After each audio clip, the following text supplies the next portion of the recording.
کلام امام الزمان علیہ الصلاۃ والسلام۔ عام لوگ تو شہید کے لیے اتنا ہی سمجھ بیٹھے ہیں کہ شہید وہ ہوتا ہے جو تیر یا بندوق سے مارا جاوے یا کسی اور اتفاقی موت سے مر جاوے، مگر اللہ تعالیٰ کے نزدیک شہادت کا یہی مقام نہیں ہے۔ میرے نزدیک شہید کی حقیقت قطع نظر اس کے کہ اس کا جسم کاٹا جاوے کچھ اور ہی ہے، اور وہ ایک کیفیت ہے جس کا تعلق دل سے ہے۔ یاد رکھو کہ صدیق نبی سے ایک قرب رکھتا ہے اور وہ اس کے دوسرے درجے پر ہوتا ہے، اور شہید صدیق کا ہمسایہ ہوتا ہے۔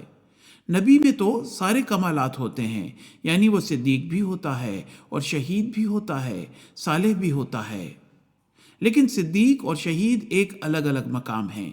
اس بحث کی بھی حاجت نہیں کہ آیا صدیق شہید ہوتا ہے یا نہیں۔ وہ مقام کمال جہاں ہر ایک امر خارق عادت اور معجزہ سمجھا جاتا ہے، وہ ان دونوں مقاموں پر اپنے رتبے اور درجے کے لحاظ سے جدا ہے۔ اس لیے اللہ تعالیٰ اسے ایسی قوت عطا کرتا ہے کہ جو عمدہ اعمال ہیں اور جو عمدہ اخلاق ہیں وہ کامل طور پر اور اپنے اصلی رنگ میں اس سے صادر ہوتے ہیں اور بلا تکلف صادر ہوتے ہیں۔ کوئی خوف اور رجا ان اعمال صالحہ کے صدور کا باعث نہیں ہوتا ہے، بلکہ وہ اس کی فطرت اور طبیعت کا ایک جزو ہو جاتے ہیں۔ تکلف اس کی طبیعت میں نہیں رہتا۔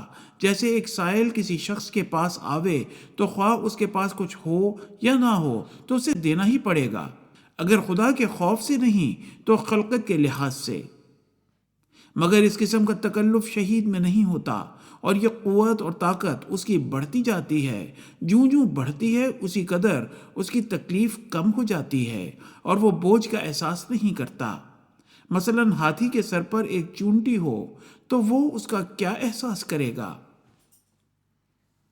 فتوحات مکیہ میں اس مقام کی طرف اشارہ کر کے ایک لطیف بات لکھی ہے، اور وہ یہ ہے کہ جب انسان کامل درجے پر پہنچتا ہے تو اس کے لیے نماز ساقط ہو جاتی ہے۔